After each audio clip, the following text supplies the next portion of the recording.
कहते हैं भारत को जानना है तो यात्रा करनी चाहिए। ऐसे में मैं भी निकला हूँ एक यात्रा पर, और वो यात्रा है मारवाड़ की यात्रा। वो यात्रा है डीएनपी की यात्रा, और वो यात्रा है ओरण की यात्रा। बाड़मेर से हम हरसानी की तरफ निकले, जहां पर एक सिंगल लेन की रोड थी जिस पर वाहनों के नाम पर हमारी एक अकेली सिंगल बस ही चल रही थी। हमने सबसे पहले रोजाना सैकड़ों लोगों से मिलने वाले और उनको मंजिल तक पहुंचाने वाले बस के ड्राइवर से ही यहाँ के हालातों के बारे में पूछ लिया। आपके यहाँ रिफाइनरी लगी है, हाँ, तो इसमें काफी रोजगार मिला है। कुछ नहीं मिला। कौन कहता है? कौन किसको मिला है? गरीब को नहीं मिला, पैसे वालों को मिला है। पैसे वालों को मिला है, गरीब किसी को नहीं मिला है। यहाँ राजनीतिक से रिफाइनरी में जो काम चल रहा है ना, जो काम करवा रहा है, जो कर रहा है, जिसका टेंडर है, जिस किसी का भी लेबर का भी जो कॉन्ट्रैक्टर है ना, वो राजनीतिक से है, बगैर राजनीतिक काम नहीं है। ये जो जमीन दिख रही है ना आपको, इधर सोलर चल रहा है, काम भी आ गया है। किसी लोगों ने कोई ने जमीन दी है, कोई ने नहीं दी है। चल रहा है यहाँ हमारे गांव में सोलर का काम। हमारा मेरे को तो बुरा लगता है, गंदा काम है। और क्या है? कुछ नहीं, बिजली बन रही है तो इसमें क्या है कि जो किसान जमीन भाड़े से ले रहे हैं ना, इनको कुछ नहीं मिलना है। एक बार भाड़ा मिलेगा, दूसरी बार नहीं मिलेगा। मेरी जमीन मैंने भाड़े पे दी थी, 3 साल हुआ पड़ी है लफड़े में। मैंने मेरी बनाड़े में जमीन है, मतलब वहाँ के MP MLA ने ली थी कि भाड़ा मिलेगा आपको, भाड़े पे दे दो, 30 साल का एग्रीमेंट है। बातें करते करते हम पहुंच गए उस गांव में जहां से शुरू होती है डीएनपी। डेजर्ट नेशनल पार्क में रहने वाले लोगों की हालातों की अगर मैं बात करूं तो वैसे ही हालात हैं जो इस मुख्य चौकी के बाहर लगे हुए इस बोर्ड के हैं। जिस तरह से यहाँ पर अनचाहे पौधे उगे हुए हैं, ठीक उसी तरह डीएनपी में रहने वाले लोगों के सामने भी, उनके साथ भी अनचाही समस्याएं हैं। डीएनपी इलाके की असली पहचान है कच्चे रास्ते, खाली और टूटी हुई पानी की टंकियां, जर्जर हो रखी स्कूल की बिल्डिंग्स, बिना नेटवर्क के मोबाइल फोन और औंधे मुंह गिरी हुई डीएनपी की तमाम व्यवस्थाएं। बाड़मेर और जैसलमेर के 73 गांव जो पिछले 43 सालों से 1981 के एक नोटिफिकेशन के बाद में मूलभूत सुविधाएं और डेवलपमेंट के नाम पे वहां पे पूरे तरीके से सब चीजें पूरे तरीके से बंद कर दी गई। काश्तकारी के जो अधिकार थे उन पे बैन लग गया, यहां तक कि वो केसीसी तक नहीं उठा पा रहे। आज के समय में ये स्थिति वहां पे है कि उन 73 गांवों में एक जगह पर भी डंबर की सड़क नहीं है, कोई रोड नाम पे कुछ भी नहीं है। चिकित्सा की अगर मैं बात करूं तो चिकित्सा के मामले में वहां पे एक GNM ANM तक नहीं है। आपको जान के ताज्जुब होगा कि ये सबसे हमारे जो हिंदुस्तान के मोस्ट बैकवर्ड पैचेज हैं डेवलपमेंटल इंडेक्स के हिसाब से, उनमें से एक है। एम्प्लॉयमेंट, लिटरेसी, हर आप यार्डस्टिक, जो भी डेवलपमेंट की यार्डस्टिक है, उस सबको यदि आप देखेंगे तो इस पे एक स्पेशल फोकस होना चाहिए था, तो उस फोकस का अभाव रहा है। तो एक तरह से एक सेंसिटिव इंटरनेशनल बॉर्डर पे आपका नागरिक कमज़ोर होता है तो बेसिकली तो आप देश को कमज़ोर कर रहे हैं। बॉर्डर का नागरिक तो आपका जितना हो सके एम्प्लॉयड होना चाहिए, मजबूत होना चाहिए। डीएनपी में पानी का सबसे बड़ा स्रोत है बेरी, जिसे कुई भी कहते हैं, लेकिन इसका पानी भी इतना गहरा होता जा रहा है कि अब रस्सियां भी छोटी पड़ने लगी है।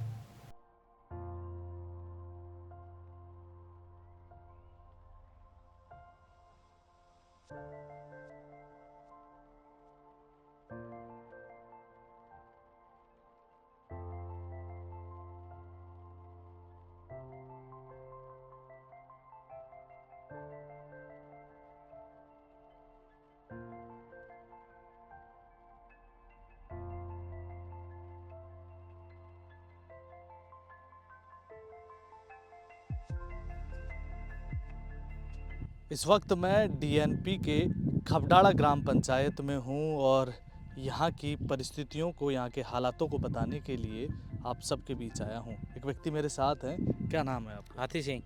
हाथी सिंह जी। हाथी सिंह जी, यहाँ पर डीएनपी ये एरिया है, जी। पेयजल की क्या व्यवस्थाएं रहती है? यहाँ पेयजल बिल्कुल है नहीं, सरकारी ट्यूबवेल वगैरह कुछ नहीं है। यहाँ तालाब है 10 किलोमीटर दूर, वहाँ से पानी लेके आते हैं ट्रैक्टर की टंकी से। प्रत्येक टंकी का 1000-1200 रुपये लेते हैं। वो 10 दिन होता है जानवरों के और घर का पीने के लिए, और कुछ नहीं है। ये दूर खड़ी नजर आ रही टंकी सालों साल से पानी का इंतजार कर रही है।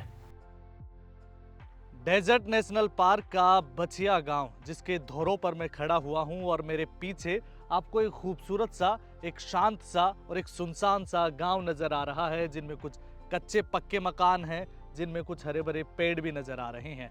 यहाँ पर रहने वाले लोगों के बीच सरकार अभी तक नहीं पहुँच पाई है। सरकार का ना पानी पहुँच पाया है और ना ही बिजली, और जो कुछ खंबे यहाँ पर जरूर लगे हैं, लेकिन इन खंबों को भी अभी भी इंतज़ार है उन तारों का जिनमें बिजली आएगी, यानी कि पहले तार आएंगे और फिर बिजली का इंतज़ार। और इसके अलावा पानी की बात करें तो पानी के लिए यहाँ पर नर्मदा नहर के लिए जो टंकी है वो तो बन गई है, लेकिन इस टंकी को भी इंतज़ार है पानी का। और इस इंतज़ार के बीच यहाँ के लोग आज़ादी के 70-75 सालों के बाद भी इंतज़ार कर रहे हैं बिजली और पानी का। सरकार से उम्मीद छोड़ चुके कई गांव के लोग अपने महीने भर की कमाई खर्च करके पानी का टैंकर मंगा लेते हैं।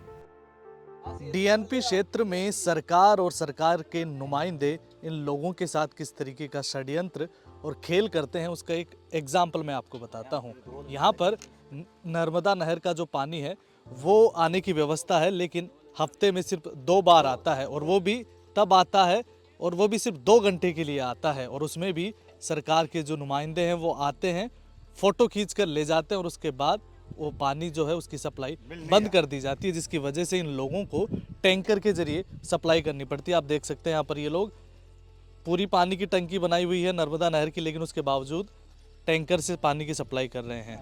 क्या नाम है आपका? थान सिंह मेरा नाम है। वो पानी हमारे सप्ताह में एक बार आता है, हाँ।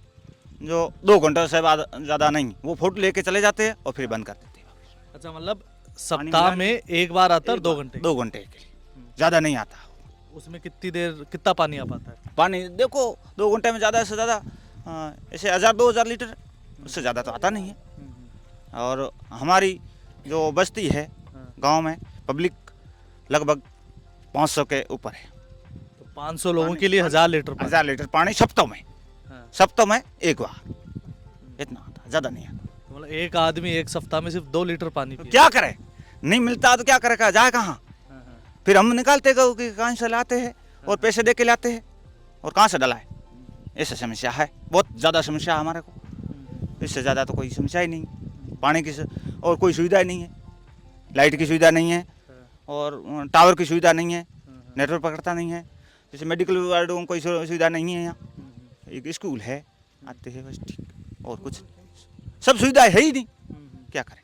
फिर बाकी पानी का इंतजाम कैसे करते हैं फिर आप? पानी फिर हम लाते हैं, ग्राम से लाते हैं, कभी कहीं से लाते हैं, टैंकर से। टैंकर से। तो वो टैंकर कितने रुपए का आता है? टैंकर 2500 में आता है, ग्राम से 2500 में। यहाँ और पानी नहीं है हमारे पास। तो हफ्ते में कितने टैंकर मंगवाते हैं या महीने में कितने हफ्ता मंगवाते में एक परिवार, जैसे पशु ज़्यादा है हमारे पास, गायें ज़्यादा है, बकरी भी है लोगों के पास, और फिर क्या करें, मंगाते हफ्ते में। जैसे किसी परिवार को 4-5 टैंकर, ऐसे महीने में 5 टैंकर मंगाना पड़ते हैं। और किसी परिवार छोटा परिवार है तो उसको 2 टैंकर, तो महीने में 2-3 टैंकर तो है ही। 5-6 हज़ार रुपये पानी में आराम से एक महीने के। और कमाई का जरिया क्या है यहाँ कुछ पर? नहीं, बकरी है, गाय है, और उसके लिए पानी नहीं है। पानी नहीं है, क्या करें, पानी है नहीं। पानी की बहुत समस्या है और लाइट की समस्या है, आप देख रहे हो, ये बात है। आपका क्या नाम है? मेरा नाम विक्रम सिंह है जी। विक्रम सिंह जी, क्या करते हैं आप? मैं तो मजदूरी करता हूँ सर। अच्छा जी, क्या क्या मजदूरी में क्या करते हैं? मैं तो ये मजदूरी करता 10-15 हज़ार पगार में रहता हूँ, किसी के सेठ के साथ में रहता हूँ। अच्छा, तो मतलब युवा है लेकिन रोजगार की कोई व्यवस्था नहीं है? नहीं है सर, यहाँ पर नेटवर्क वगैरह कुछ भी नहीं है। जैसे हमारा कोई काम वगैरह कुछ पड़ जाए, बिल्कुल यहाँ नेटवर्क वगैरह कुछ भी नहीं है। जैसे कोई भी बीमार पड़ जाए तो, लेकिन यहाँ बात नहीं हो सकती है। अब गांव वाले अगर फ़ोन कर ले हमारे को तो बातचीत हो सकती है, नहीं तो नहीं। अब जैसे सुबह बात की है गांव वालों ने, तो सुबह वापस वो नेटवर्क जाते हैं तो ही बात होती है, नहीं बिल्कुल नहीं। नेटवर्क कैसे आते हैं? नेटवर्क यहाँ हमारे को कम से कम 1 किलोमीटर आगे जाता है, थली डब्बे पे जाना पड़ता है। अच्छा, मतलब फ़ोन पे बात करने के लिए 1 किलोमीटर दूर जाएंगे। दूर जाना पड़ता है। वो करते हैं जो गांव वाले करते हैं पर्सनल, जैसे हम गांव वाले जैसे घर वाले कोई करते हैं तो ही बात होती है। जैसे हम बाहर से कोई भी फ़ोन करते हैं वो बिल्कुल नहीं लग रहा है। अच्छा जी, यहाँ पर लाइट भी नहीं है। अब देख लो, हम लाइट ट्यूबवेल है, ट्यूबवेल में पानी आता है, वो भी मिस्टेक हो गया 10-15 दिन में। अब नर्मदा की लेन आती है, ये पानी सप्ताह में 2 बार आता है, 2 बार आता है तो देख लो टंकी भरते, कोई ड्रम में, कोई पशु है वगैरह। अब पशुओं को पानी कहाँ मिले? अब ग्राम से मंगाते हैं तो पानी का टैंकर पैसे लेते हैं। अब गाय है, बकरी है, भैंस है, यहाँ पर सब यही है, यहाँ सुविधा कुछ भी नहीं है। बिल्कुल, चाहे युवा हो चाहे बुजुर्ग हो, ना उसके लिए रोज़गार है, ना पीने का पानी है, और यहाँ पर कमाई का एकमात्र जो जरिया है वो पशुपालन है, और उन पशुओं के लिए भी पानी नहीं है। हम डीएनपी में एक ऐसे तालाब के पास पहुंचे जिस पर 10-12 गांव निर्भर हैं। तालाब से जो पानी जानवर पीते हैं वो ही गंदा पानी इंसान भी पीने को मजबूर है। कई सालों पहले एक ऐसा ज़माना था जिसके बारे में हम सुना करते थे कि वहाँ पर उस ज़माने में एक घाट पर, एक जगह पर शेर और बकरी पानी पिया करते थे। लेकिन मुझे लगता है कि बाड़मेर का गडरा रोड का बंदड़ा गांव आज भी कई सालों पहले का वो ही जीवन जीने को मजबूर है। तभी तो यहाँ पर जो सारे जानवर हैं, चाहे वो गधा हो, चाहे बकरी हो, चाहे गायें हो, चाहे ऊँट हो, चाहे घोड़े हो, चाहे कुत्ते हो, वो सभी एक घाट पर पानी पी रहे हैं। उन तमाम जानवरों के साथ साथ इंसान भी वही पानी पी रहे हैं और वही गंदा पानी पीने को मजबूर हैं। ये वो तमाम दावे जो सरकार की तरफ से किए जाते हैं, उन तमाम दावों की हकीकत और उनकी पोल खोलता हुआ ये दृश्य है जहाँ पर लोग इसी गंदे पानी को पीने को मजबूर हैं। कुछ लोग भी हैं जो यहाँ के रहने वाले हैं। क्या नाम है आपका? मेरा नाम बोराज सिंह है। मैं इधर पास की ढाणी का 2 किलोमीटर। पानी को लेकर क्या व्यवस्थाएं रहती हैं यहाँ पे? ये सर आप देख रहे हो पानी को लेके, ये तालाब है, ये गांव, ये नज़दीक में 5-7 ढाणियों का और 1-2 छोटे बड़े गाँवों का। तो यही पानी इसमें हम भी पीते हैं और यहाँ से घर हम इस टैंकर के जरिए ले जाते हैं। 2000, 1500, 1000 रुपये अलग अलग रेट में ले जाके ये टाँके में डालते हैं, यही पीते हैं हम। और ये भी पानी, ये गाय वगैरह, बकरी वगैरह सबके लिए एक ही पानी है। पानी तो बहुत गंदा दिख रहा है, यही पानी पीते हैं, इसको फिल्टर करते हैं? नहीं, यही पीते हैं भाई। इसकी मजबूरी ये है ये पानी पीने की, क्योंकि सरकारी तो हमारे को कोई सुविधा मिल नहीं रही। उसकी वजह है desert national park DNP। Desert national park DNP करके ये 83 में लगा था, 1983 में। तो तब से इसी तरीके का पानी पीने को? तब से कोई सरकारी सुविधा, ना लाइट है, ना पानी है, ना शिक्षा की सुविधा है, ना चिकित्सा की सुविधा। मतलब कि मानो कि देश आज़ाद होने के बाद में अभी तक यहाँ पे कोई मूलभूत सुविधाएं नहीं है। इतना बड़ा गांव होने के बाद आप देख रहे हो कितनी तादाद में ये गायें हैं, कितनी तादाद में बकरियां हैं, यहाँ के लोग वगैरह वगैरह। अब ये नज़दीक में आप मान लो कि 15-20 किलोमीटर के दायरे में यही पानी का स्रोत है बड़ा। बाकी कोई ना तो यहाँ पे ट्यूबवेल है, ना ही कोई पानी का कुछ है। वो JJM वाली है, जल मिशन वाली, वो स्कीम चल रही है, लेकिन वो भी अभी तक सक्सेस नहीं हुई है, ना अभी उसमें पानी आया। ये तो अभी बारिश का सीजन गया है इसलिए ये पानी है, ये भी ख़त्म हो जाएगा तो? ये ख़त्म हो जाएगा तो फिर हमको यहाँ से 20 किलोमीटर है, 20-25 किलोमीटर गिराब, वहाँ पे हौद बना हुआ है पानी का, है ट्यूबवेल, वहाँ से मंगवाएंगे पैसे खरीद कर। हाँ, वहाँ से खरीद के मंगाएंगे। बाकी हमारे लिए सरकार कुछ नहीं भेजेगी। एक महीने में समथिंग मान लो एक परिवार अमूमन माल 4-5 टैंकर मंगवाती है, तो एक टैंकर का 2000 लगता है, यानी कि 10-15 हज़ार खर्चा एक घर का पानी का आता है। बाकी वाला खर्चा तो घर का अलग है, परिवार का जो भी होता है। इसमें गरीब परिवार, इसकी महीने की इनकम भी नहीं है 10-15 हज़ार, उसको भी मजबूरन ये कर्जा करके ये पानी के लिए ये करना पड़ता है। इस सब की जड़ है DNP। ये DNP परमिशन देती नहीं है, ना ही सरकार को देती है, ना ही पे यहाँ ग्राम पंचायत जो सिस्टम होता है उसको देती है। पानी की स्थिति जानने के बाद हम DNP में एजुकेशन और स्कूल के हालात जानने निकले। शिक्षा वह शेरनी का दूध है, जो पीता है वह शेर की तरह दहाड़ता है। सरकार और हमारा जो सिस्टम है वो डायलॉगबाजी कितनी कमाल की करता है, लेकिन इस शिक्षा रूपी दूध को बच्चों को पिलाने के लिए क्या व्यवस्थाएं करवाता है वो भी मैं आपको दिखा देता हूं। मैं इस समय बाड़मेर के गडरा रोड पर स्थित एक कलसिंह की ढाणी में प्राथमिक विद्यालय है, 8वीं तक का ये विद्यालय है, उसकी व्यवस्थाएं दिखाता हूं कि शिक्षा रूपी जो दूध है उसको पिलाने के लिए सरकार क्या व्यवस्थाएं करती है। इस स्कूल में 2 कमरे हैं, दोनों का हाल आपको सबसे पहले दिखाता हूं। ये इस तरह से पट्टियों के रूप में इसके ऊपर ये छत डली हुई है और इस कमरे में पूरा इनका स्टोर रूम है। 8वीं तक की ये क्लास है, लेकिन उसमें सिर्फ बने हुए हैं 2 कमरे और बाकी का हाल भी मैं आपको बता देता हूँ। एक जो दूसरा कमरा है वो कमरा ऐसा है कि यहाँ पर बच्चे बैठना और उनके जो परिजन हैं वो यहाँ पर बिठाना भी जो है मुनासिब नहीं समझते हैं। क्यों मुनासिब नहीं समझते? क्योंकि ये जो बिल्डिंग है वो कभी भी ढह सकती है। पूरी बिल्डिंग में दरारें आ रखी है और ये जो खिड़की है, दिमाग की खिड़की खुले ना खुले, ये वाली खिड़की भी इसलिए नहीं खुल रही क्योंकि ये जो इस तरफ का हिस्सा है वो नीचे ढह गया है, नीचे दब गया है, जिसकी वजह से ना ये खिड़की खुल पा रही है और ना ही सरकार के दिमाग की खिड़कियां। और इस वजह से यहाँ पर पढ़ाई करने के लिए जो आते हैं बच्चे, वो उन बच्चों को बाहर बिठाना पड़ता है। और ये बाहर बैठे हुए 8वीं तक के ये पूरे टोटल इतने बच्चे हैं। 8वीं तक की स्कूल में महज 8 दूनी 16 बच्चे पढ़ रहे होंगे। क्या हालत है इसको लेकर यहाँ के कुछ शिक्षक भी हमारे साथ मौजूद हैं, उनसे बात कर लेते हैं। क्या नाम है सर? मेरा नाम मुकेश कुमार सैनी है सर, और मैं सीकर नीमका थाना से हूँ। यहाँ पिछले 12 साल से नौकरी कर रहा हूँ। यहाँ पहली समस्या तो है कि यहाँ बिल्डिंग नहीं है। बारिश के समय में जो बिल्डिंग में थोड़ा ही वो पानी होता है वो अंदर आ जाता है और बच्चे भय के साए में रहते हैं। हमने सबको बोला कि भाई इसका विकास कार्य कराओ, तो कोई सुनता है नहीं। यहाँ 2 कमरे हैं, वो भी टूटे टूटे जर्जर अवस्था में हैं, तो बच्चे हम बाहर नीम के नीचे बैठाते हैं और डरे डरे से रहते हैं। इस वजह से बच्चों का जो यहाँ निश्चित ठहराव वो भी नहीं रह पाता है।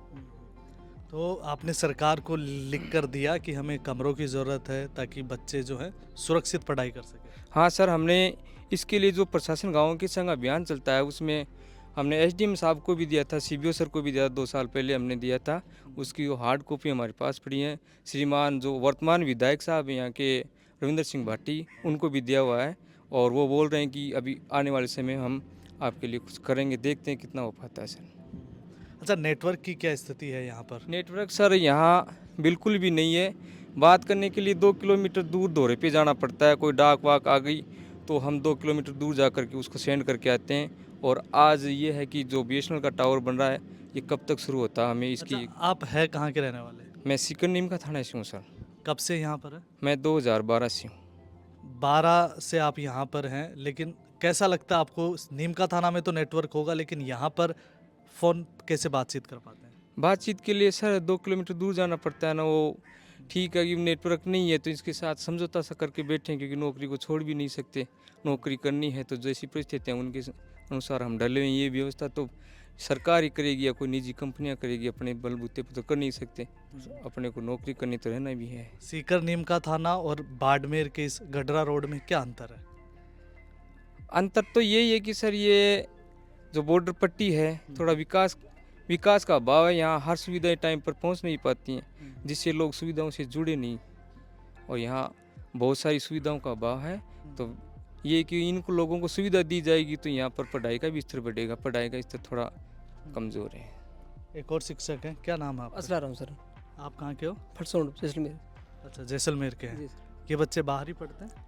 नहीं, बस यहीं पढ़ते हैं। बाहर तो अंदर बैठते, गाँव वाले बोलते हैं अंदर बैठाए मत करो, क्योंकि बिल्डिंग पूरी जर्जर है, तो गाँव वालों को चिंता रहती है, इसलिए बाहर बैठाना पड़ता है। अच्छा, कितने बच्चे हैं स्कूल में? कुल 36 का नामांकन है सर। 36, लेकिन आज कम आ रखे हैं। आज कम आई है। ऐसा क्यों? अभी लोग खेतों में लोग ग्वार के खड़े वगैरह निकालते हैं ना अनाज का, तो सब बच्चे जाते साथ में, आज कम आई है। आप देखिए सबसे ज़्यादा केटल्स आपको इसी इलाके में मिलेंगे। भारत का बड़ा जो है ऑर्गेनिक दूध उत्पादक इलाका है, जिसमें देसी नस्ल की थरपारकर गाय पाई जाती है। वहाँ शानदार जो है प्रोटीन युक्त सेवण घास होती है, वो सारा इलाका आपने उस पूरे पेज को जो है इस तरह से कर दिया।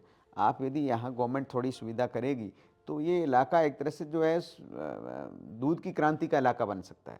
लोग जो है अपने पैरों पे खड़े हो सकते हैं। कई तरह की चीज़ें यहाँ हो सकती है। आप जो है डेजर्ट जो टूरिज़्म है वो शानदार तरीके से विकसित हो सकता है। आज विलेज टूरिज्म का एक नया थीम आ गया, तो विलेज टूरिज्म के लिए हिंदुस्तान में इससे बेस्ट कोई जगह नहीं हो सकती। तो आप यदि बायोस्फीयर रिजर्व उसको कर देते हो तो ये सारी एक्टिविटीज़ जो है उसमें ऑटोमेटिक हो सकती है। तो आपकी वाइल्ड लाइफ बच जाएगी, लोग बच जाएंगे, आपका जो बॉर्डर है उस पर बहबूदी आएगी, सब चीज़ें हो सकती है। पानी और एजुकेशन की स्थिति जानने के बाद हम किसानों के हाल जानने पहुंचे। न हमारे यहाँ सड़क बनती है, न हमारे यहाँ मकान बनता है, न कोई लाइट का जो प्रॉब्लम वो है ही है। अब सब किसान हैं हम लोग। किसानों के अंदर आज 5-5, 6-6 साल से हमारे डिमांड भरा हुआ है। 1-1 लाख 80-80 हज़ार रुपये हमारे डिमांड के डीपीओ के भरे हुए, वो पड़े हुए। हम पक्का मकान बना नहीं सकते। जिनकी सिफारिश है, जिनके नेता पक्ष में, उनके बन जाता है। जो गरीब है वो बेचारे मर रहे हैं। इसके अंदर ज़्यादातर गरीब जो लोग हैं, जिनकी कोई सिफारिश नहीं है, उनका काम नहीं हो रहा है। जो बड़े लोग हैं उनके डीपीओ भी आ रही है, उनका काम भी हो रहा है। बाकी किसी का काम नहीं रुक रहा है। मेन प्रॉब्लम है जो हमारे यहाँ, एक तो लाइट की, एक सड़क की। आप यहाँ घूमे, आपने कहीं देखी सड़कें डब्बर रोड कहीं नहीं। ये मतलब डीएमपी यहाँ बनने नहीं दे रही। मेन प्रॉब्लम ये है हमारे। आप लोग बनाते हैं तो क्या कहते हैं? बनाते हैं तो सीधे वो आते हैं, अपने जो रेंजर है, आप यहाँ जाओगे थोड़ा आगे जाओ, यहाँ बना हुआ है उनका वो एरिया, चौकी बनी हुई है, चौकी वाले आते हैं, सीधा बोलते हैं नहीं यहाँ नहीं बनने देंगे। हम यहाँ मतलब दूर की टोली लेने जाते हैं, उनको मालूम पड़ जाता है यहाँ लाने नहीं देते। मतलब हर चीज़ की तकलीफ से तकलीफ ही है। वो 178 गाँव है इसके अंदर। ऐसा क्यों करते हैं वो इसलिए करते हैं, उनको भाई उन्होंने क्या किया था, जिस समय ये जो कन्नड़ हुई थी ना, उस समय नेताओं ने क्या किया, यहाँ पे बोला कोई आबादी है ही नहीं। जो नेताओं के जो गांव थे, जो जिनके पक्ष में थे, वो गांव तो उन्होंने टाल दिए। पत्थरबंदी की ना, पत्थरबंदी हुई उस समय हमारे अमीन खान साहब यहाँ पे एमएलए थे, उनकी टाइम ये पत्थरबंदी हुई। तो उन्होंने क्या किया, जो अपने पक्ष के वोटर थे उनको उन्होंने उनके गांव टाल दिए, और जो उनके पक्ष के वोटर नहीं थे उनको उन्होंने डीएमपी के अंदर डाल दिया। अब आप गिराब के अंदर चले जाओ, अब गिराब का आधा गांव तो डीएमपी में, आधा बाहर है। मतलब इसको मतलब घुमा के जो अपने अपने गांव थे वो बाहर निकाल दिए। क्या करना चाहिए सरकार को? सरकार को ये करना चाहिए, छूट देनी चाहिए लाइट की, पानी की, खेती बाड़ी की, मकान की, और जो भी रोडें वगैरह बन रही है, इन सब की गवर्नमेंट को छूट देनी चाहिए। ये मेरा ट्यूबवेल 7 वर्ष बंद रहा है। इधर देखो, इधर 7 साल बंद रहा है। क्यों? कि डीपी मिली नहीं, कि डीएमपी मिली। फिर करके अपने वो एमपी साहब गजेंद्र शेखावत ने वहाँ लड़के, फिर 7 साल में ये मेरा जब ये डीपी आई तब खेती कर पाया आप? जब खेती कर पाए। 7 साल ट्यूबवेल खोदा हुआ, और हमारे को कर्जा उठाया, उनका ब्याज भरना पड़ा, कर्जा लिया, कहाँ से वापिस दे, खेती बिना कहाँ से दे। लोगों ने पहले करा दी, वो 24 घंटा लाइट डली, उन्होंने धीरे 100 बोरी हो रहे, हम वापिस देख रहे हैं इधर उधर, यार क्या करें। तो एक ट्यूबवेल खोदी, वो 7 साल तक बिना बिजली के रही? हाँ, बिना लाइट की। ये 7 ट्यूबवेल हमारे इस गांव की बंद रही, हमारे चचेरे भाइयों की। हमारी एक ट्यूबवेल कितने लाख रुपए में होती है? ट्यूबवेल तो 15 लाख। खर्चा कितना? खर्चा 15 लाख में तैयार होती है। तो मतलब डीएनपी होने से नुकसान ही नुकसान है, फायदा नुकसान है। ये जानवरों को लिए ये बहुत फायदा हुआ, जैसे पक्षी है, वो शिकारी कोई मार नहीं सकता, तो उनके लिए फायदा हुआ। वो इंसान के लिए आपत आ गई, नुकसान हो गया। मतलब इंसान नहीं रहेगा तो पशु पक्षी कहाँ रहेंगे, उनको चुना चुगा कौन देगा। जैसे जानवर तो अपन ने देखे, वो तो वैसे भी सुरक्षित हैं, मतलब आप लोग मारते हैं क्या उन्हें? नहीं मारते। अभी आपने देखा ना, हमारे पास में घूम रहा है। ये अभी मारते तो इसको रहने दे खा जाते मार के खा जाते। हाँ, सही, नहीं मारते। नेशनल पार्क जितने जानवर भी हैं क्या यहाँ पर? नहीं, कुछ नहीं है, खाली हिरण है और कोई जानवर नहीं है हमारे इलाके में। और हिरण भी इतने हैं क्या? कि नहीं, इतने भी नहीं है। खाली आपको दिखेंगे तो ठीक है, कोई इतने पूरे के अंदर आपको 100-150 मिलेंगे तो मिलेंगे, बस। इतने कुछ नहीं है। वो गोडाउन जो आप ये बोल रहे हैं गवर्नमेंट की नहीं, गोडाउन के लिए हमने बनाया है। तो गोडाउन आप घूम जाना, आपको गोडाउन यहाँ मिलेगी नहीं हमारे इलाके में। गोडाउन है ही नहीं, गोडाउन की प्रजाति खत्म हो गई हमारे इलाके में। और हम राजपूत हिरण को मतलब हमारे गुरु के समान मानते हैं, हम क्षत्रिय हिरण के हाथ भी नहीं लगाते। बिल्कुल, जिन गोडाउनों के लिए, गोडाउन की रक्षा के लिए इस पूरे इलाके को डीएनपी घोषित किया गया, ना वो गोडाउन है और ना इन लोगों के लिए कोई सुख और सुविधाएं। और सुख सुविधाएं छोड़िए, बेसिक जो मूल अधिकार वाली जो चीज़ें होती हैं, उन सब चीज़ों के लिए भी डीएनपी क्षेत्र के जो लोग हैं वो आज भी परेशान तरस हैं, रहे हैं। परेशान। धन्यवाद, देखते रहिए रिपोर्टर साहब।